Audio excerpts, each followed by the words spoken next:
Pondicherry road ஏற்றிட்டு பார்த்திங்கன்னா நல்லா அசந்து தூங்கிட்டு இருந்தேன். இறக்கி விட்ருவேன், தூக்கி விட்டு தான் ஓட்டுவேன்.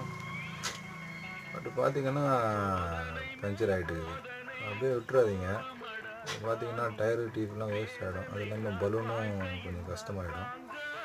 அதனால் ஒன்றும் சாவி போட்டு விடுங்க. பட் அப்படி இல்லை என்ன செய்கிறீங்க, உள்ளுக்குள்ளே பார்த்திங்கன்னா இந்த சப்போர்ட் இருக்கும். சப்போர்ட்டில் வந்து வீல் ஸ்பேனர் இல்லை முட்டுக்கட்டை ஏதாவது வைக்கலாம். வச்சிங்கன்னா சேஃப்டி. நின்றுட்டு எவ்வளோ நேரம் என்னாலும் தப்பு இல்லை. அசந்து தூங்கும்போது இந்த மாதிரி வேலை கஷ்டம் வரலாம், அதுக்கு ஒன்றும் செய்ய முடியாது, பார்த்துக்க வேண்டியது தான். இது ஒன்றும் பிரச்சனை இல்லை. வயலில் எங்கே வேணாலும் பார்த்துட்டு போட்டுக்கலாம். ஏன்னா வந்து சுவிட்சு போட்டால் தூக்கும். அதனால் வயலில் ஆட்டிக்கிட்டு இருந்தாங்கன்னா கொஞ்சம் பார்த்து உஷாராக போகணும். இல்லைனாக்கா 15,000 ஃபைன்.